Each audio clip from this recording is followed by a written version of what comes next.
제목 따라해 보겠습니다. 십계명 제8계명 말씀에 은혜 받으시기를 축복합니다. 우리가 신앙생활을 이제 오랫동안 하게 되는 분들이 많이 계신데 10계명 정도는 뭐 하나도 틀리지 않고 그대로 외울 수는 없지만은 순서가 어떻게 되는지 어떤 계명인지 정도는 알아야 될 것 같습니다. 제1계명은 다른 신을 섬기지 말라는 것입니다. 제2계명은 우상을 섬기지 말라는 것이고 어떤 형상이든지 만들거나 절하거나 섬기지 말라는 겁니다. 제3계명은 하나님의 이름을 망령되게 부르지 말라. 제4계명은 안식일을 기억하여 거룩하게 지켜라. 제5계명은 부모를 공경하라. 제6계명은 살인하지 말라. 제7계명은 간음하지 말라. 오늘 8계명은 도둑질하지 말라. 9계명은 거짓 증거하지 말라. 마지막 10번째 계명은 내 이웃의 것을 탐내지 말라. 이렇게 되겠습니다.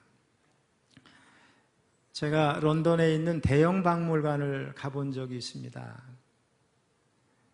여러분 가보신 분도 계시겠지만은 유럽에는 대단한 박물관이 많아요. 바티칸 박물관에 여러 번 갔었고 프랑스의 또 루브르 박물관도 가본 적이 있습니다. 근데 이 대형 박물관이 규모가 엄청나게 큰데 사실 영국의 문화재가 별로 없습니다. 그곳에 있는 많은 문화재는 대개 도둑질해온 거, 강탈해온 겁니다. 뺏어오고 뜯어온 문화재가 많습니다. 우리가 아는 대로 영국은 한때 세계 한 50여 나라를 식민지화했습니다. 그리고 영국은 점령한 나라에서 국보급 문화재를 많이 가지고 도둑질해 왔습니다. 근데 식민 제국들이 국보급 문화재 강탈을 많이 했는데 영국만 해당되는 게 아니죠. 프랑스, 독일, 또 스페인, 네덜란드, 오스트리아, 또 이탈리아, 우리 가까운 일본도 그렇습니다. 이들 나라의 박물관은 그야말로 약탈품 전시장과 다를 것이 별로 없습니다. 특별히 한반도를 식민지화했던 일본의 우리나라 문화재 약탈은 실로 엄청났습니다. 지금 우리 한국 정부가 반환을 요구하고 있는 많은 문화재, 국보급 문화재가 굉장히 많은데 대표적인 것이 일본인 사업가, 미술품 수집가가 되겠습니다. 오구라 다케 노스케라는 사람이 가져간 무려 1100여 점의 문화재가 지금 도쿄 박물관에 전시되어 있습니다. 안타깝게도 저들은 후손들에게 너희의 선조들은 이렇게 많은 문화재를 다른 나라에서 도둑질해왔다 이렇게 자랑하는지도 모르고 그걸 전시하고 있습니다. 자, 우리 제8계명을 다시 한번 같이 읽어보겠습니다. 8계명 같이 읽습니다. 시작. 도둑질하지 말라. 자, 이 계명은 철저하게 하나님께서 주신 재물, 노동, 그리고 인간 생명의 소중함을 강조하는 계명입니다. 이 계명은 비록 짧은 한 문장으로 되어 있는데 이 문장에는 인간이 행할 수 있는 눈에 보이는 또 보이지 않는 온갖 도둑질이 여기 다 포함되고 있습니다. 도둑질은 인류의 가장 오래된 죄로서 인간이 최초로 범한 죄가 도둑질입니다. 바로 먹지 말라고 하는 선악과를 하나님의 허락이 없이 따먹은 일입니다. 이후에 도둑질은 타락한 인류의 가장 고질적인 범죄 가운데 하나가 됐습니다. 자, 제8계명에서 이 도둑질은 히브리어로 한번 따라해서 가나부, 가나부 이런 말인데 이는 자기의 것이 아닌 것을 몰래 자기 것으로 삼는 것 또는 다른 사람의 소유를 부당한 방법으로 빼앗는 행위를 말합니다. 그런데 오늘 본문을 보면은 도둑질하지 말라 이렇게 단순하게 되어 있지 구체적으로 무엇을 도둑질하지 말라는 건지 여기 나와 있질 않습니다. 다시 말해서 도둑질을 하지 말아야 할 대상을 말씀하고 있지 않다는 겁니다. 이것은 우리가 세상 사람들이 생각하는 것보다 도둑질을 좀 폭넓게 그리고 좀 깊이 생각을 해야 된다는 것을 암시하고 있는 겁니다. 존경받는 청교도 설교자 토마스 왓슨이라는 목사님은 일찍이 소유에는 3가지가 있다고 그랬습니다. 한번 따라해 보겠습니다. 하나님의 소유, 이웃의 소유, 자신의 소유. 그래서 하나님의 소유가 있고 우리 이웃의 소유가 있고 우리 자신의 소유가 있어요. 자, 이 세 가지를 말씀을 했는데 저는 이 세 가지와 이제 우리가 제 8계명과 관련해서 제가 좀 넓게 조금 더 진전해서 구체적으로 전개해 보려고 합니다. 첫째로 하나님의 소유에는 몇 가지가 있어요. 뭐 더 많지만 제가 한 세 가지 정도만 생각해 보려고 합니다. 하나님의 소유로 도둑질을 하게 되는 경우 첫 번째가 뭐냐면 따라서 주일. 자, 주일은 누구의 날이에요? 주님의 날을 줄인 말이죠. 주님의 날이에요. 내 시간이 아니고 하나님의 시간입니다. 때문에 우리가 돈을 벌기 위해서 또는 게을러서 또 어떤 다른 이유로 인해서 성의를 올바로 지키지 못하고 예배의 자리에 나오지 않는다 그러면 하나님의 시간을 도둑질하는 것이고 하나님이 결코 기뻐하지 않을 것입니다. 자, 하나님의 소유 가운데 우리가 도둑질하기 쉬운 게 두 번째로 따라서 11조. 자, 11조는 하나님의 것인데 이를 드리지 않는 것을 하나님이 도둑질한다고 그렇게 말씀하셨어요. 우리 말라기 3장 8절로 9절 같이 읽습니다. 사람이 어찌 하나님의 것을 도둑질하겠느냐? 그러나 너희는 나의 것을 도둑질하고도 말하기를 우리가 어떻게 주의 것을 도둑질하였나이까 하는도다. 이는 곧 11조와 봉헌물이라. 너희 곧 온 나라가 나의 것을 도둑질하였으므로 너희가 저주를 받았느니라. 사실은 우리 신구약 중간기 약 400년이죠. 그 마지막 구약의 선지자가 말라기 선지자예요. 이 말라기 선지자 당시에 사람들의 삶이 너무 피폐했고 하나님을 떠나 있었어요. 그러면서 우리가 왜 복을 받지 못하는가? 하나님 앞에 원망하고 불평할 때 그들이 잘못된 것을 지적해 주는 가운데 많은 것이 있지만 대표적인 것으로 그들이 어려움 당한 이유 중에 무엇이 있느냐? 바로 11조를 대표격으로 말씀을 한 것입니다. 여러분. 사실 우리가 가진 모든 것은 다 하나님의 것이지만 우리가 이 모든 것을 하나님 우리에게 주셨다는 것에 대해서 인식을 하고 그것에 순종하는 의미로 최소한 10분의 1을 바치라고 하신 거예요.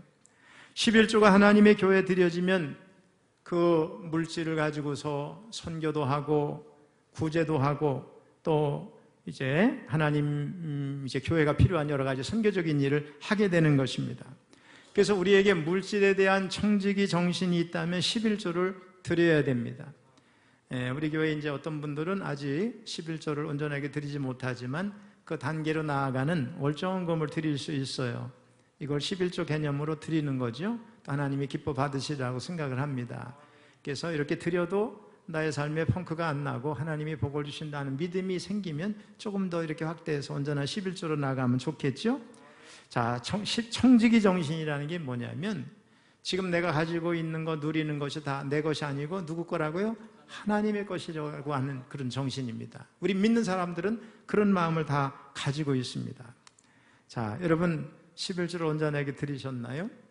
저는 이 말씀을 오늘 말씀을 준비하면서 사실 부끄럽게도 제 자신의 문제를 돌아보면서 많이 회개 기도를 하면서 준비를 했고 찔림도 많았습니다.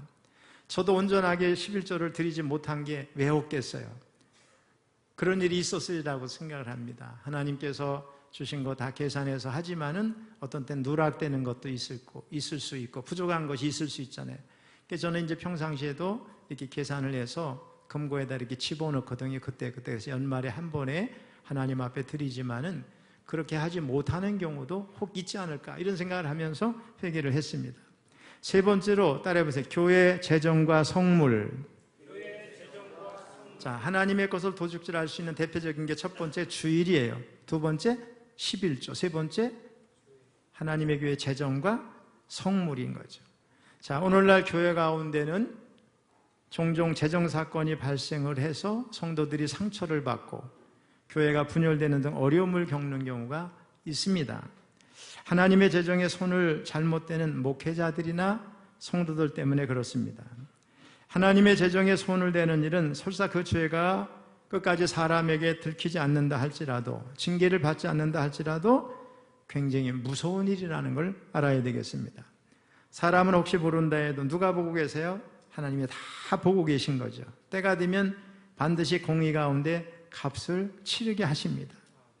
교회 헌금을 직접적으로 도둑질하지 아니했다 하도 교회 재정을 남용하거나 성물을 함부로 사용한다면 이 역시 하나님의 것을 도둑질하는 것이 될 수 있습니다. 뿐만 아니라 교회 부서나 기관이나 또 자치의 재정을 임의로 사용하는 것, 또 찬조금을 개인적으로 써버리는 것도 도둑질하는 것이고, 좀 더 나아가면 교회 사무용품 문구료도 개인 용도로 사용하는 것이 문제가 될 수가 있습니다. 또 교회 재정으로 물품을 구입할 때 더 아낄 수 있는데도 함부로 낭비하는 것, 또 물품값을 부풀려서 청구하는 것, 또 청구한 재정을 다 쓰지 않고 남아있는데도 잔액을 반납하지 않고 다른 용도로 써버리는 것, 이게 다 하나님의 재정을 도둑질하는 것이 될 수 있습니다. 이 밖에 교회에 비치되어 있는 물건을 허락 없이 자신의 것이 아니라 해서 쉽게 쓰거나 어린아이들이 헌금 봉투 혹은 주보, 교회 책자를 막 찢는데도 방관하는 것, 이런 것도 다 하나님과는 좀 영적으로 담이 될 수 있다는 것을 우리가 기억을 해야 되겠습니다. 사실 저도 교회에서 별로 필요가 없는 거고 관리가 어려운 것 중에 제가 필요한 게 있다면 전 누구한테 얘기하면 되겠어요? 우리 관리부장님한테, 우리 장로님 제가 이게 조금 필요한데 이거 가져가도 되겠어요? 제가 이렇게 허락을 받습니다. 또 여러분이 교회에서 필요한 일들은 관리부장을 통해서 저에게 허락을 받을 수 있겠죠. 그러면 괜찮겠죠, 여러분. 전에 우리 사돈 되시는 우리 김옥순 원장님이 지금은 돌아가셨지만은 그 집회에서 종종 얘기하는 게 있었습니다. 어느 교회에 부흥회를 갔는데 말씀을 전하는 가운데 하나님이 막으시고 교회에서 성도 중에 도둑질한 걸 찾으라고 그렇게 하셨는가 봐요. 그래서 감동 가운데 사실은 어느 장로님 가정을 가게 됐고 그 장로님의 집안의 방에 천장을 장대로 이렇게 쑤시라고 하셨다는 것 같아요. 아마 그 중에서 석가래나 뭐 그런 나무들, 지붕에 그 나무들 중에 일부를 교회 걸 가져다 했겠지요.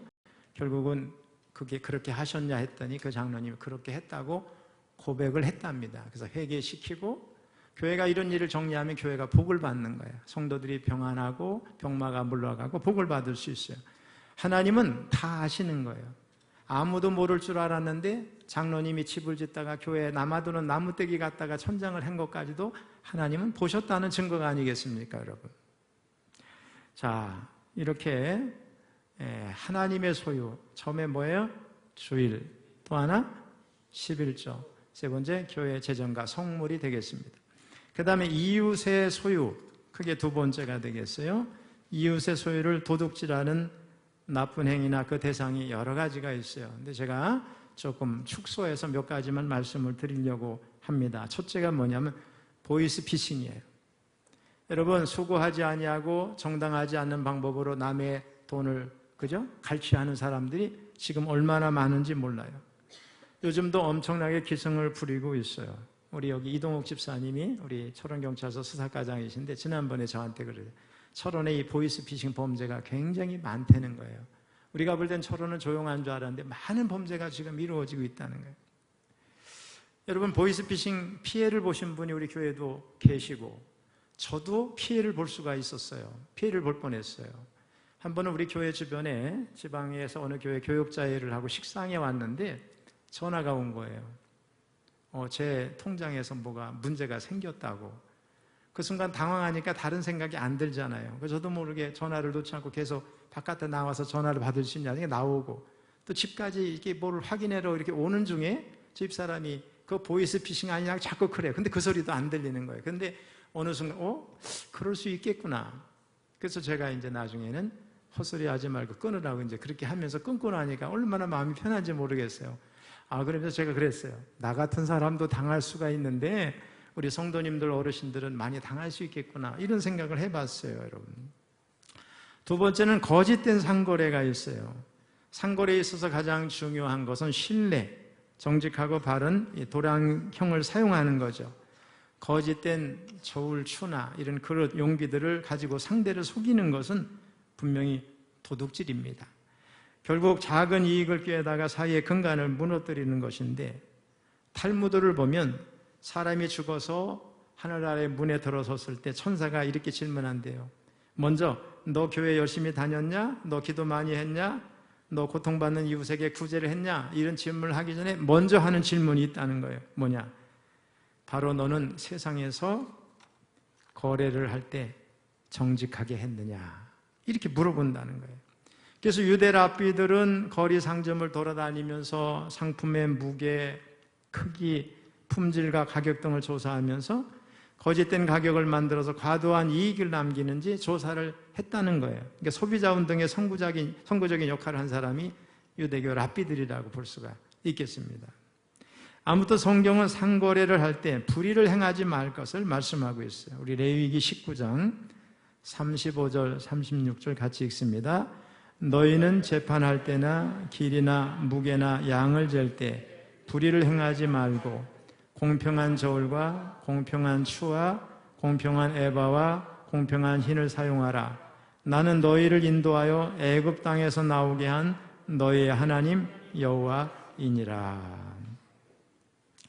우리 교회 어쨌든 상거래하는 우리 모든 성도님들은 정직하게 하시길 바랍니다.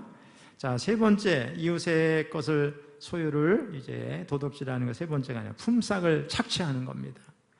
고용인이 피고용인들이 일한 수고의 대가를 주지 않거나 마땅히 주어야 할 돈에서 얼마를 빼고 주지 않는 것도 도둑질입니다. 또한 아르바이트 학생들이 받아야 할 팁을 주인이 가로챘다면 이것도 도둑질입니다. 전에 미국 뉴욕에 있는 한인 식당이 벌금 30억을 배상하라고 하는 판결을 받았는데 이유는 직원들에게 부당 노동 행위와 팁을 지불하지 않았기 때문이라는 거예요. 회사에서 일을 하거나 공장에서 일을 하거나 가게에서 일을 하거나 식당에서 일을 하거나 무슨 일을 하든지 우리 일을 시키는 고용주들은 일을 하는 직원들에게 마땅히 주어야 할 대가를 착취해서는 안 될 줄로 믿습니다. 품삯을 제대로 주지 않고 착취하는 거 다 도둑질입니다. 성경에는 무서운 말씀이 참 많아요. 성경에 보면 착취한 품삯이 소리를 지르고 억울한 고용인의 소리가 하나님의 귀에 들렸다는 거예요. 우리 야고보서 5장 4절 읽어봅니다. 시작. 보라, 너희 밭에서 추수한 품꾼에게 주지 아니한 삭시 소리 지르며 그 추수한 자의 우는 소리가 만군의 주의 귀에 들렸느니라. 네 번째는 뇌물입니다. 이게 부정부패의 전형적인 요소죠. 실질적으로 부정한 청탁이 있든 없든 공무의 직무집행과 관련성이 있는 일체의 부당한 이득이 다 뇌물입니다. 이 또한 도둑질입니다. 뇌물은 받는 자의 마음을 흐리게 해요. 주는 자도 마찬가지예요. 뇌물을 받으면 받을수록 삶의 축복이 사라집니다. 자, 그럼에도 불구하고 뇌물에 대한 유혹을 받지 않는 사람이 없습니다. 미국의 유명한 링컨 대통령도 뇌물에 대한 유혹을 많이 받았습니다. 하지만 그는 단 한 번도 불의한 돈을 받지 않았는데 그를 지켜준 것은 도둑질하지 말라고 하는 성경적 교훈, 또 어머니의 훈계 때문에 지킬 수 있었다는 거예요. 뇌물을 생각해 보니까 저도 뇌물을 먹은 것 같더라고요. 하나하나 안 걸리는 게 없었어요. 제가 우리 철도고등학교를 졸업하고 철도 공무원, 그때는 국가공무원이었거든요. 첫 번에 발령을 받았는데 원주 간현역에 발령을 받았는데 거기 보니까 모래죠. 골재 그 채취업자가 잔뜩 그 역훈에 그를 쌓아놓고 화물로 계속 옮기는데 가끔씩 역장한테 돈을 주는 거예요. 역장이 눈치가 있으니까 직원들에도 조금씩 나눠주더라고요. 저도 한 번 받았던 것 같아. 그 생각이 떠올라가지고 말씀을 전하는데 편지를 하는 거예요. 여러분, 우리가 이런 생활을 하잖아요. 그것도 회개하면서 말씀을 준비했습니다. 다섯 번째, 횡령이 있어요. 공금이나 남의 재물을 불법으로 차지해서 가지고 가는 거죠. 도둑질이죠. 성경은 횡령에 대해서도 화가 있을 것이라고 말씀합니다. 우리 미가서 2장 1절 2절 같이 읽어봅니다. 시작. 그들이 침상에서 죄를 꾀하며 악을 꾸미고 날이 밝으면 그 손에 힘이 있으므로 그것을 행하는 자는 화 있을진저. 밭들을 탐하여 빼앗고 집들을 탐하여 차지하니 그들이 남자와 그의 집과 사람과 그의 산업을 강탈하도다. 아멘. 여러분, 한국 교회사에는 한번 따라해보세요. 양심전이라고 하는 아름다운 이야기가 전해 내려오고 있습니다. 우리 이덕주 교수님이 쓴 한국교 이야기 책이 제가 있는데 거기 보면 이 이야기가 거기 전개되어 있어요. 내용은 이런 겁니다. 경기도 벽제 출신으로 불량배 소리를 듣던 윤승근이라는 사람이 예수를 믿고 나서 새 사람이 됐습니다.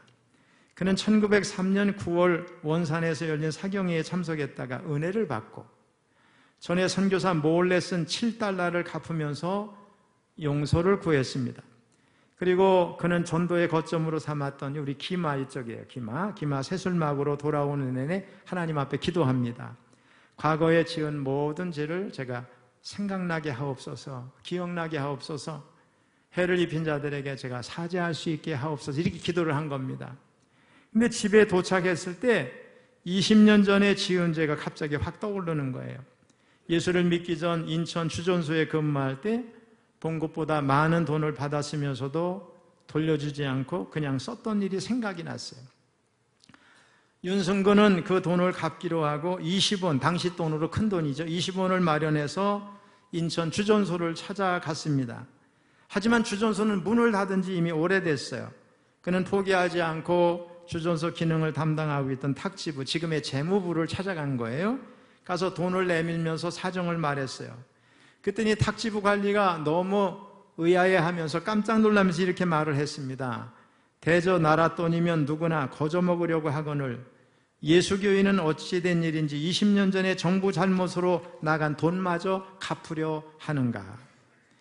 탁지부에서는 윤승근이 가져온 이 돈을 양심전이라고 했고 탁지부에서 발행한 양심전 영수증은 하디 선교사님이 기념으로 가져갔습니다.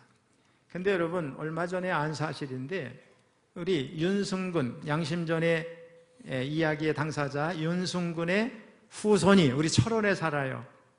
월천교회 김영래 목사님의 사모님이 윤승근의 후손 가운데 하나입니다. 그래서 제가 물어봤더니 맞다고 하더라고요. 이런 일이 있었어요. 제가 이 말씀을 준비하면서 또 찔리는 거예요. 제가 군대 제대할 때 해군대학에서 인사과장으로 이렇게 근무한 적이 있는데 인사과 밑에는 직원들이 많잖아요. 근데 거기 상사 한 분이 보급관이 있었어요. 그분은 이제 보급을 담당하는 거, 인사과에 소속해 있지만 제가 제대하는데 어느 날 상자 한 박스를 들고 뭘 담아왔어요. 이게 뭐냐 그랬더니 우리 과장님 제대할 때 공부할 때 필요하다 그러면서 호지키스, 펀치 뭐 이런 걸 잔뜩 넣어 갖고 온 건데 지금 보니까 제 책상 위에 지금도 구멍 뚫는 거 있죠. 지금도 있어. 야, 저는 아무 생각 없이 보급관이 갖다 주니까 선물인가 보다 생각했더니 이게 나라 것을 갖다 준 거네요. 이것도 걸리는 거야, 말씀을 준비하면서. 우리 이런 일이 있다고 저부터 다 해당이 되는 거예요. 여섯 번째 뭐냐면 컨닝, 표절. 컨닝 해보셨죠? 다. 저도 컨닝 해봤거든요. 남의 거 몰래 이렇게 본 적이 있는 것 같아. 또 페이퍼 만들어가지고 몰래 본 것도 같아. 근데 여러분, 이거 단순하게 생각하는데 이게 도둑질이거든요. 다른 사람이 죽으라고 공부한 거 슬쩍 훔쳐다가 답을 적는 거잖아요. 또 표절, 논문 표절. 또 제가 이게 걸리네. 제가 석사학위 논문을 2개 썼고 박사학위 논문을 썼는데 하나는 경영학 석사 논문을 썼어요. 근데 제가 해군에 있을 때 제 밑에 인사과 밑에 뭐 정훈관도 있고 보급관도 있고 다 있는데 방위병도 많이 속해 있었어요. 근데 방위병 중에 하나가 똑똑한 애가 있어. 서울대학교 다니는 애가 있어. 경영학과. 제가 경영학과 인사관리 논문을 쓰는데 하늘을 찾아왔어. 과장님, 제가 논문 써오는데 좀 도움을 드릴까요? 그래. 그래서 야, 네가 할 수 있어. 제 전공이 경영학이에요. 그래서 제가 휴가를 주고서 논문 초안을 만들어 와 그랬더니 이놈이 해왔어. 근데 그럴듯하게 해왔는데 그거 가지고 제가 논문을 완성해서 내서 석사학위를 받았거든요. 경영학 석사. 그때는 그게 관행이었어. 그게 문제가 되지 않아. 대부분이 다 그렇게 했어요. 그리고 과거에는 대학의 교수들, 우리 신학대학 교수들도 다 그렇게 표절을 많이 했고 검증하는 기관이, 그 기계가 없었는데 요즘엔 그게 다 문제가 돼요. 그 대학마다 교수들이 문제가 되고 우리 감리교 신학대학교도 교수들이 서로 고소하고 문제가 되는 사람이 많은데 우리 교 출신 총장님도 그게 걸려가지고 난리가 나서 제가 얼마 동안 몇 년 동안 기도했는데 하나님이 다 은혜로 해결해 주실 총장도 됐다니까요. 이렇게 생각해보니 저한테 그게 또 걸리네. 여러분은 표절 안 해보셨어요? 논문 안 쓰셔서 모르겠지만 그죠? 이렇게 어떤 책을 인용했으면 거기다 줄을 달아야 돼. 몇 페이지 어디에서.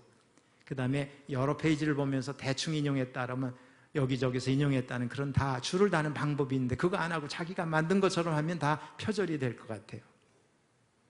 이것도 다 도둑질에 해당이 됩니다.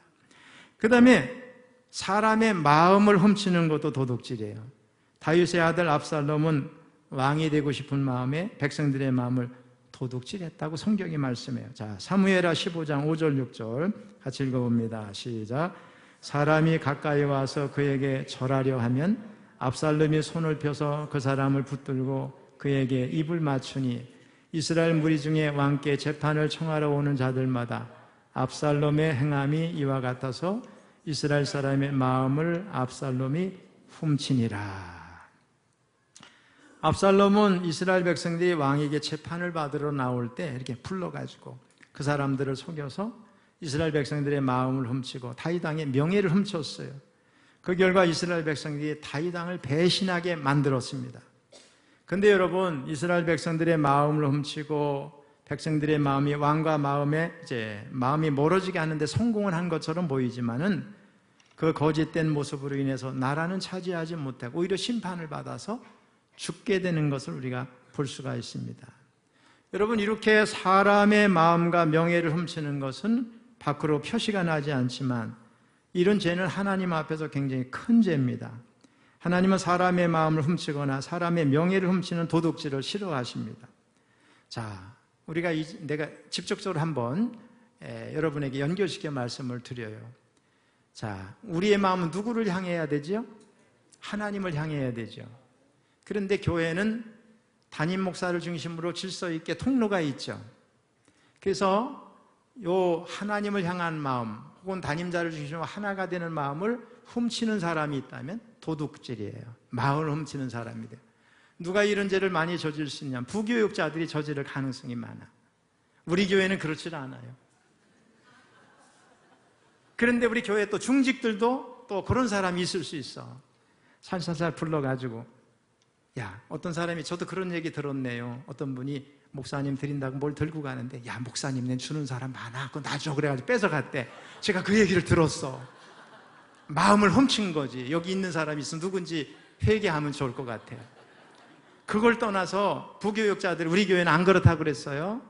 몰래 다니면서 신방에서 담임자 흉을 보고 아닌 사실을 이렇게 해가지고 자기 편으로 만드는 사람이 있어요. 교회에서 분란을 일으키는 거죠.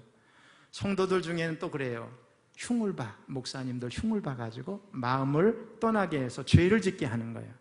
사실은 아닌데 거짓말을 하면 어떻게 자꾸 믿게 되죠.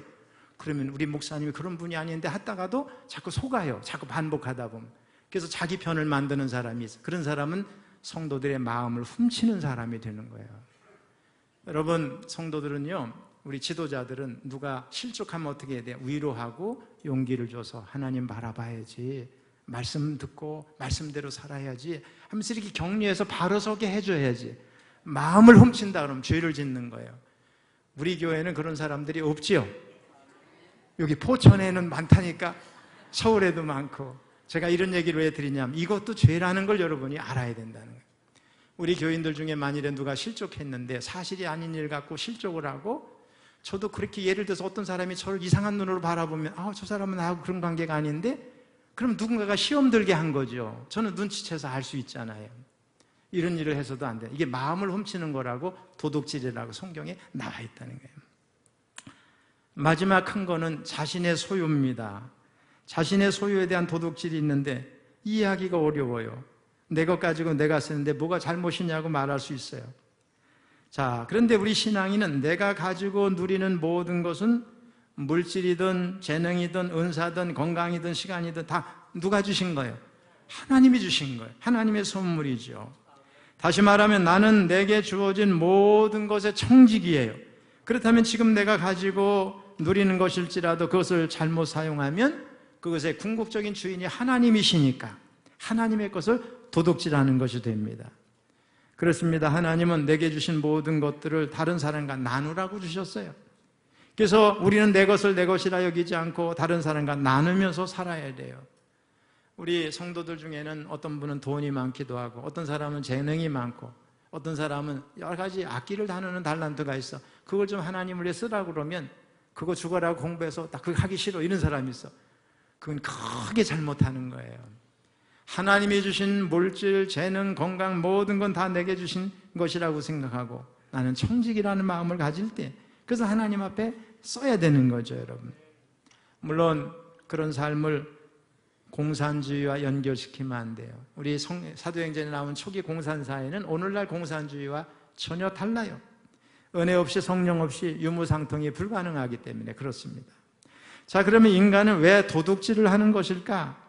그 이유는 한마디로 소유에 대한 지나친 욕심과 집착 때문에 그래요. 그것이 너무나 강해서 성급하고 불의한 방식으로 채우려는 거죠. 누구나 욕심이 있어요. 부자가 되고 싶은 욕심이 없는 사람이 없어요. 그러나 정당한 방식으로 추구할 때 축복이 됩니다. 타인의 것을 빼앗는 것은 소유가 늘어날지는 모르지만 결국은 불행을 초래하게 됩니다. 노력 없이 얻은 소유로 사람은 절대 행복하지 않아요. 여러분, 로또에 당첨된 사람이 행복한가 안 행복한가 조사한 연구 결과가 있어요. 행복하지 않았대요. 또 수십억 원의 유산을 물려받고도 가족 간의 갈등, 불화가 끊이지 않아서 행복하지 않은 사람이 있어요. 우리나라 굴지의 대기업의 어느 회장의 형은 한 10년쯤 된 것 같아요. 동생을 대상으로 재산 먹어가지고 소송을 걸었는데 제가 신문에서 깜짝 놀랐어요. 변호사 비용이 수백억이야. 근데 어느 날 진행하다 질 것 같으니까 포기했고 변호사비는 날라갔어요. 더 놀라운 사실은 1년 후에 그 사람이 죽었다는 신문 기사를 봤어요. 아니, 1년 후에 죽을 사람이 수백억 원을 변호사 비용으로 주면서 형제간에 싸우는 일, 그게 우리 인간의 모습이라는 거예요. 자, 하나님의 축복은 우리가 수고한 대로 먹는 겁니다. 시편 128편 2절을 읽어봅니다. 시작. 내가 내 손이 수고한 대로 먹을 것이라. 내가 복되고 형통하리로다. 수고하지 않고 부요해지려고 할 때 우리의 삶은 파괴될 뿐만 아니라 불행해집니다.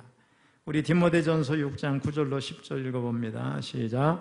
부하려 하는 자들은 시험과 올무와 여러 가지 어리석고 해로운 욕심에 떨어지나니 그 사람으로 파멸과 멸망에 빠지게 하는 것이라. 돈을 사랑함이 일만하게 뿌리가 되나니 이것을 탐내는 자들은 미혹을 받아 믿음에서 떠나 많은 근심으로서 자기를 찔렀도다. 부하려 하는 이유는 현재에 만족이 없어요. 그래서 그래요. 현재에 만족하지 않기 때문에 감사도 없습니다. 이미 주신 은혜가 있음에도 불구하고 없는 것에 집중하면서 원망하고 불평합니다. 다른 사람과 비교하니까 늘 부족함을 느낍니다. 문제는 이런 생각에 갇혀있게 되면 지나친 집착에 빠지게 된다는 거예요. 자신이 기대하고 소망한 것들이 반드시 이루어져야 만족할 수 있다고 스스로에게 암시를 하고 그렇게 믿는 겁니다. 이런 집착이 해석되면 어떻게 해요? 불법적인 방법으로라도 그것을 소유하려고 합니다. 의도적으로 하는 경우도 있고 자신도 모르게 그렇게 하기도 해요. 자, 여러분, 한때 떠들썩했던 사건들이 얼마나 많아요. 숙명여고의 교무부장이 시험지를 빼돌려서 자신의 쌍둥이 딸에게 전달을 해서 내신 1등급을 받게 했습니다. 또 모 법무부 장관은 배우자와 함께 7대 허위문서를 조작해서 명문대 입학을 시켰고 공정과 정의를 외쳤던 사람들 아닙니까? 왜 그런 일이 나요? 과도한 집착이 나은 거죠. 근데 여러분, 들킨 죄인도 있고 들키지 않은 죄인도 있어요. 관행이라는 이름으로 그렇게 다 했기 때문에 우리 다 돌아보면 죄 없는 사람이 없어요. 그러나 드러나서 죄가 된 사람은 회개해야 되는 거예요. 그거 옳은 거 아니기 때문에 그래요. 우리나라 정치가 지금 팬덤 정치라고 그러죠. 다 썩었어요. 나라가 망조입니다, 여러분. 정의는 실종됐어요. 공의도 실종이 됐어요. 옳고 그름에 대한 올바른 인식을 가지고 여러분 살아야 될 줄로 믿습니다. 사랑하는 성도 여러분, 10계명, 8계명은 소유의 경계선을 분명히 하고 남의 소유를 존중해 주라는 의미를 가지고 있습니다.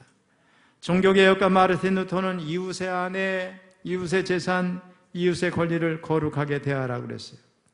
여러분, 도둑질은 나하고 상관없다 생각할 수 있지만은 우리 앞에서 살펴본 거 보니까 얼마나 많은 것들이 광범위하게 우리와 연결되어 있는지 몰라요. 실정법으로는 문제가 안 되어도 윤리적으로 문제가 되고 양심적으로 문제가 되고 또 신앙적으로 걸리는 문제가 얼마나 그런 도둑질이 많은지 모릅니다. 자, 우리가 무심코 지을 수 있는 도둑질이 얼마나 많은지 한번 예를 들어 볼까요? 비행기 안에서 나눠주는 담요, 이어폰을 가방에 들고 나오는 거 하신 사람 손 들어봐. 호텔 비품을 체크아웃하면서 그냥 가지고 나오는 일, 직장의 사무실에 사용하던 사무용품과 같은 물건들을 집으로 가져오는 일, 세금을 정직하게 신고하지 않는 일.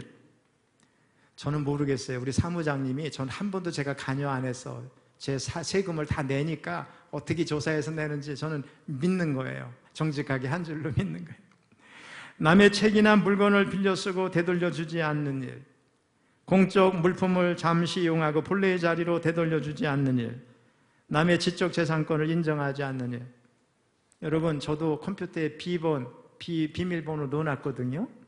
근데 열어놓으면 몰라요. 어떤 사람이 와서 USB 가지고 그동안 애쓴 거 다 빼갈지 누가 알아. 그걸 죄라고 여기지 않는 사람이 이 세상에 너무 많으니까.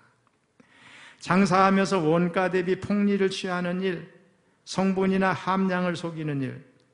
우리 철원의 어떤 식당은 뭐죠 그거? 요새 콩국수 거기에다가 무슨 이상한 거를 넣는다고 그러더라고요. 제가 그래서 거기를 이제 안 가. 우리 교인 집에 가. 모조 상품을 사고 파는 일, 기업들이 상품을 과장하고 허위 광고하는 일, 고용주가 종업원에게 정당한 대우를 하지 않는 일, 이익을 얻은 만큼 정당하게 배분하지 않고 주인이 혼자 너무 과하게 독점하는 일, 고용되어 임금을 받고 일하면서 지각을 하거나 근무 시간에 충실하지 않고 임의로 퇴근하는 일, 근무 시간에 개인적인 일을 하거나 인터넷 서핑, 채팅, 업무와 상관없는 일로 시간을 보내는 일, 요즘 문제가 되고 있는 뇌물을 주고받고 특혜를 주는 일, 이게 다 도둑질에 해당이 되는 거예요. 아무튼 우리는 나에게 속하지 않은 유무형의 재산을 훔치거나 빼앗는 행위를 해서는 안 될 줄로 믿습니다. 사실 이 모든 것들은 우리가 이 세상을 살면서 사용하라고 주신 도구이지 그 자체가 최종 목적이 아니에요. 특별히 우리는 재물에 소망을 둘 것이 아니에요. 재물이 많다고 자랑할 것도 없어요. 없다고 부러워할 것도 없어요. 자, 우리 누가복음 12장 15절 마지막으로 읽어봅니다. 시작. 그들에게 이르시되 삼가 모든 탐심을 물리치라. 사람의 생명이 그 소유에 넉넉한 데 있지 아니하니라 하시고. 우리 이 예배에 참석한 성도님들은 모두가 노력 없는 결실을 추구하지 말고 열심히 일해서 열매를 먹고 타인의 것을 존중하고 또 자꾸자꾸 나누고 검소와 절제를 실천함으로 그리스도의 향기를 나타내시기를 주님의 이름으로 축원합니다.